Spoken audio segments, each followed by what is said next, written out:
Merhaba arkadaşlar, kanalıma hoş geldiniz. Ben Hatice. Bugün sizlerle 36 beden gömlek elbise kalıbı çıkartıyoruz. Öncelikle kağıdımızın üst kısmındaki eğrilikleri alalım arkadaşlar.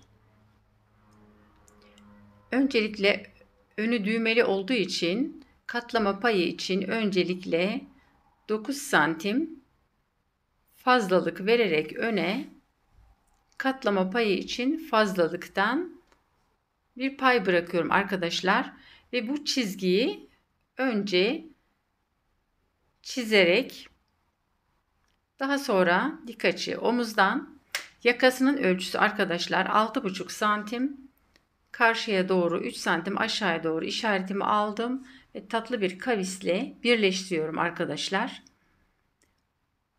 Omuz ölçümüz 14 santim dikiş paylı. 14 santim aldığımız noktadan aşağıya doğru 3,5 santim düşüyoruz arkadaşlar. Ve omuz çizgimizi belirliyoruz.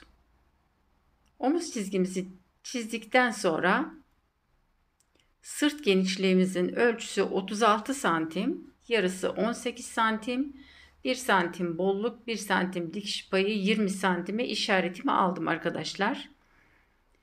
Yukarıdan aşağıya, kağıdın en üst kısmından aşağıya doğru beden ölçümüzün 4'te 1'i 86 bölü 4, 21,5 santim, 22 santim işaretimi alarak beden çizgimi oluşturdum ve bel çizgim, bel uzunluğum 41 santime işaretimi aldım ve basen uzunluğu ölçüm 59 santime de işaretimi alıyorum arkadaşlar.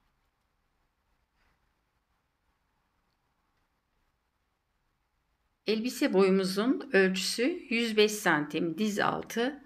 Dilerseniz sizler istediğiniz boyda yapabilirsiniz. Bu noktadan karşıya doğru dik açı olacak şekilde çizgilerimi beden üzerinde, bel üzerinde ve basen üzerinde çizgilerimi oluşturuyorum.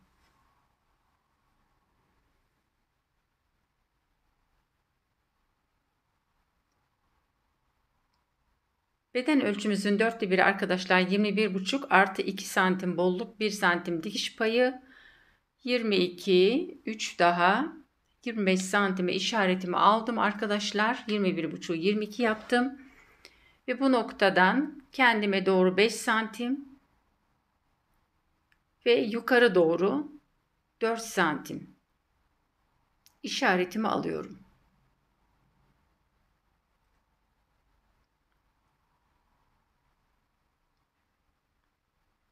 Aldığım noktadan sırt genişliğinin geçtiği noktadan rigamı yerleştiriyorum. Kol kavisini oluşturuyorum arkadaşlar. Omuz çizgimin olduğu noktada 14 santime işaret aldığım noktada bitiriyorum. Belimizin genişliği 68 bölü 4, 17 santim, 2 santim bolluk, 1 santim dikiş payı, 20 santime işaretimi alıyorum arkadaşlar.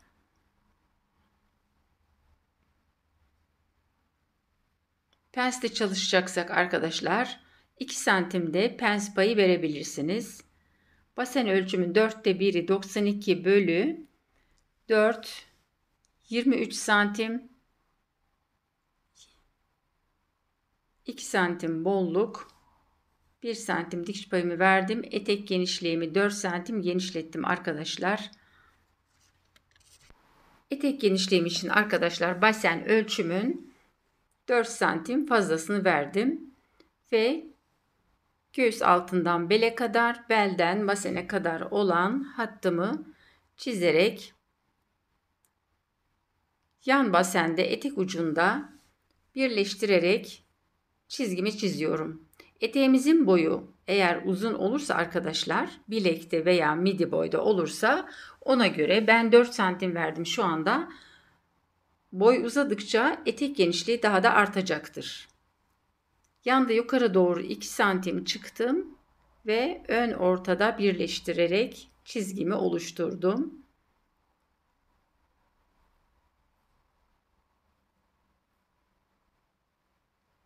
Arka pensimiz için arkadaşlar belimi ikiye bölüyorum. Tam orta noktada kürek kemiğimizin hemen alt kısmından başlayacak şekilde arkadaşlar pensimizin ucunun noktasını belirliyorum. Basen hattı üzerinde 4 santim yukarıdan işaretimi aldım ve düz bir çizgi çekiyorum. Bel hattında 1,5 santim sağa sola işaretimi alarak pens formumu oluşturuyorum arkadaşlar. Şu anda yapmış olduğum pens arka beden için. Kağıdım 2 kat. 2 katı birlikte çalışıyoruz. Pratik kesim kolaylığı için arkadaşlar bu şekilde yıllardır bu şekilde çalışıyorum. Sizlerin de bu şekilde çalışmasını öneririm. Ön yakam için 7 santim omuzdan aşağıya indim ve tatlı bir kavisle omuzda birleştirdim. Bu noktada önde çizdiğim çizgi vardı arkadaşlar ilk baştaki. Oradan 1,5 santim kendime doğru düğme payı üst üste bindiği zaman 3 santim yapar arkadaşlar. 1,5 önün bir tarafında 1,5 diğer tarafında olunca 3 santim üst üste binmiş olacak. Düğme yerlerimizi belirleyelim arkadaşlar. Şimdi kat payını verelim. 1,5 santimden sonra 3 santime çizgi çekelim. Daha sonra içe doğru katlama payı 1,5 santim daha verelim. Yani 1,5 santimden sonra 4,5 santim daha. Ön kol evinde de 6-7 milim kadar içeri doğru çizerek ön kol evinin formunu oluşturalım.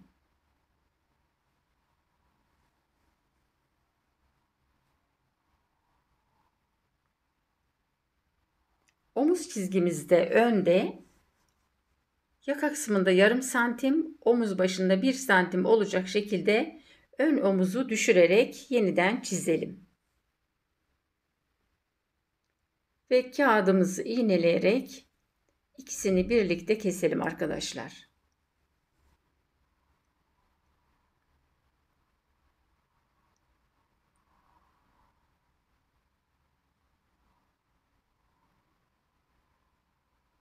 Bugün dikkat ederseniz elimde gönye yok. Çünkü evimden uzaktayım. Bu nedenle sadece rigamı aldım yanıma, sadece riga ile çalışıyorum. Evet, bu arada arkadaşlar arka genişliği vermeden bedeni ön formuyla kesmiş oldum. Birazdan onu ekleyeceğim. Arka beden genişliğine 1,5 santim vermemiz gerekiyordu. Arka omuzumuzu keselim. Arka yakamızı da keselim arkadaşlar.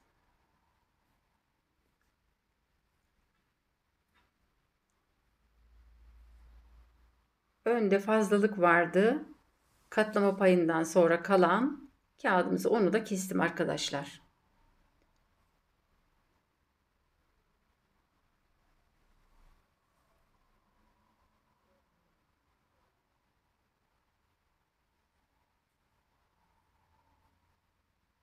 Bel hattının, basen hattının ve beden hattının arka tarafa geçmesi için iğneledim. Bu noktalardan arka bedene de geçmesi için arkadaşlar çizgimi çiziyorum ve arkadaki pensimi yeniden oluşturuyorum. Üstteki beden ön olarak ayrılacak arkadaşlar.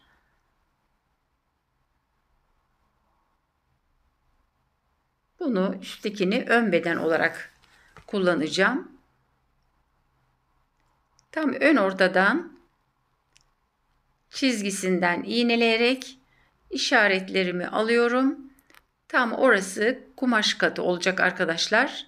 Arka bedenin arka ortası kumaş katlı. Çünkü önü düğmeli. Önü kapalı olsaydı arkaya dikiş payı verebilirdik. Bu durumda arka bedenin dikişsiz olması daha doğru olur.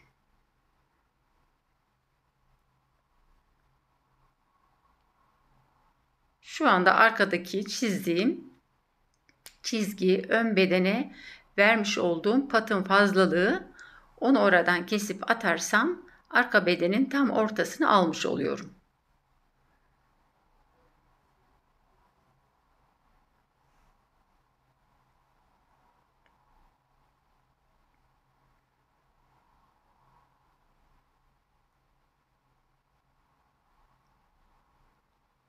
Bedenimizin, belimizin ve basenimizin hatlarını arka bedenim kalıbımızın üzerinde belirledikten sonra arkadaşlar, az önce belirtmiştim, arka bedene 1,5 santim genişlik vermemiz gerekiyor. Bunu her zaman yapalım arkadaşlar.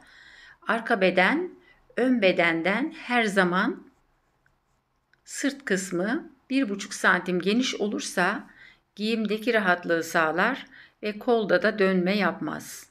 Kolda daha güzel durur arkadaşlar. Ön bedenimizin kol kısmını 5-6 milim kadar oyuyorum. Omuzda düştüğüm çizgiyi de kesiyorum şu anda arkadaşlar. Gördüğünüz gibi bu 1,5 santimlik çizgi katlama payı olacak. Şu anda katlıyorum. Kumaşımı da bu şekilde katlayarak ütüde kıracağım arkadaşlar. Daha sonra 1,5 santimde yine içe doğru bir kez daha katlamış olacağım. Yani katlama payı 3 santim kalacak. 3 santim mesafeden makine dikişi çekeceğiz arkadaşlar.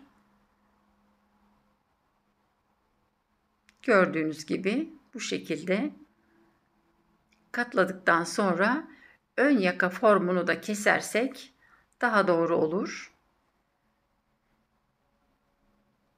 Ön bedenimiz tamam. Şu anda ütüde kırılacak yere ve katlanacak yere çıtını atalım.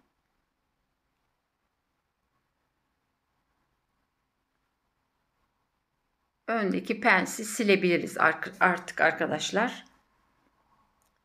Düğme yerlerimizi de gelişi güzel çizdim ama ilik açarken tam ölçülü bir şekilde yapacağım arkadaşlar. Şimdi arka bedenin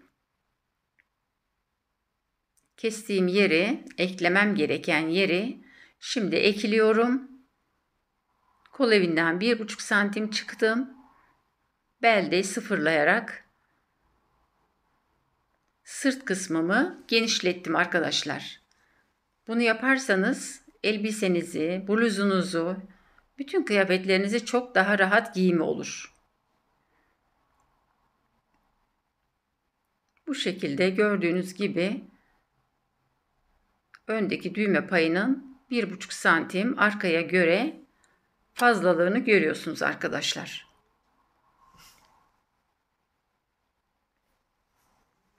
Kol evimizi ölçelim arkadaşlar. Arkası 23,5, ön 22 santim. Şimdi kolumuzun kalıbını çıkartıyoruz. Kolumuzun genişliği bolluğuyla beraber 20 santim dikiş payı dahil içinde arkadaşlar. Yukarıdan aşağıya basen ölçümüzün 1/4'inin yarısını alıyoruz arkadaşlar. Yani 92 bölü 4, 23, 11,5, 12 yapalım arkadaşlar. 12-13 santim kadar aşağıya düştükten sonra kol genişliğimizi verelim ve karşıya doğru 4 santim, yukarı doğru 3 santim. Bu noktayı tepede birleştirerek bu noktayı ikiye bölüyorum arkadaşlar. Bu noktada 1 santim aşağıya, bu noktada 1,5 santimden geçerek kol altında çizgimi, kol tepe formunu oluşturuyorum arkadaşlar. Tepe kısmında 1,5, kol evi kısmında aşağı doğru 1 santim indim. Kol boyum 59 santim, manşetli olacak arkadaşlar. Kol genişliğim 26 santim, 3 santim pili payı veriyorum.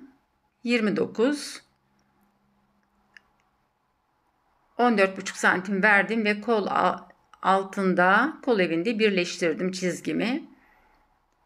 Kolun tam ortasında yarım santim içeri girerek kolun daha hoş, daha estetik durması için biraz daha içeri alarak kolumu yeniden çizdim. Kol alt dikişimi arkadaşlar. Çizgimi yeniden çizdim.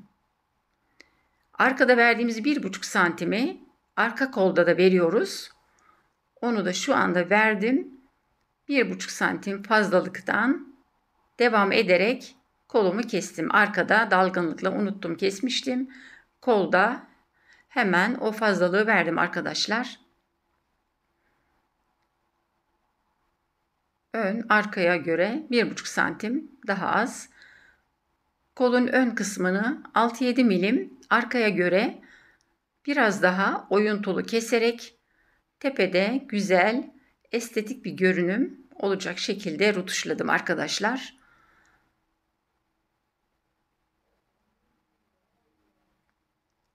Arka bedenimizin kol evini ölçmüştük 23,5 santim.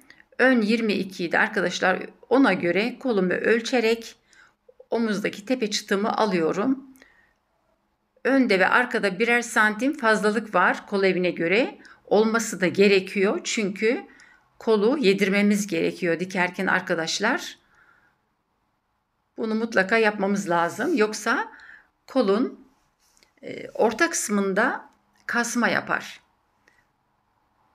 Arkada yan dikişte 7 santim içeride ortaya doğru girerek pat çizgimi oluşturdum ve 6 santimden çizerek patı keseceğim yere uzun bir çizgi çekerek kestim arkadaşlar. Pilimi oluşturuyorum. 2 adet 3 santim kat payı, 2 santim arada boşluk bırakarak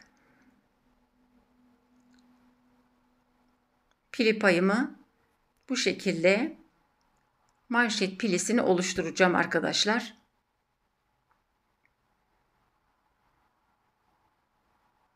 Ve şimdi gelelim yakamızı çıkartmaya. Öncelikle bir dikdörtgen çizgi oluşturalım arkadaşlar. Bu noktadan yukarı doğru 3 santim sağda yukarı doğru ve arka yakamızın ölçüsü 8,5 santim, yarısı 8,5 santime işaretimi alıyorum. Yakamızın toplam ölçüsü 36, üst üste binme payıyla 39 santim arkadaşlar.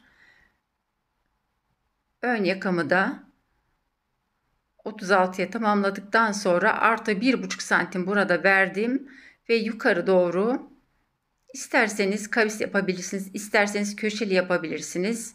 Ben kavisli çiziyorum arkadaşlar.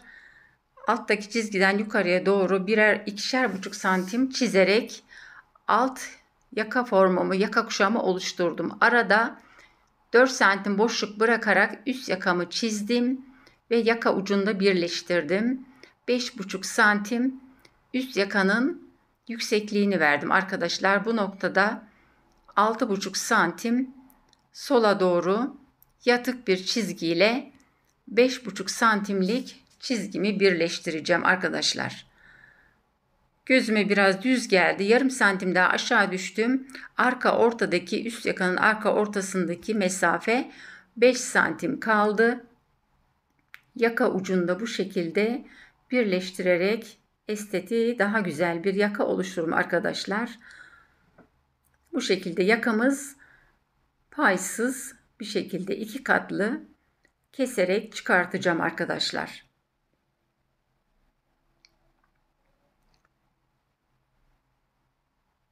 Evet. Yakayı, üst yakayı, alt yakayı 2'şer santim geniş, kumaşını ve telalarını 2'şer santim geniş keserek arkadaşlar ütüde yapıştırıyoruz. Manşetimizin ölçüsü arkadaşlar 9'a 27 santim paylı, bitmiş ölçüsü 3,5 santim olacak arkadaşlar. Bu şekilde. Kanalıma abone olmayı, bildirim zilini açmayı unutmayın arkadaşlar. Sevdiğiniz videolara like atmayı ve sevdiklerinize paylaşmayı unutmayın. Hoşça kalın, sevgiyle kalın.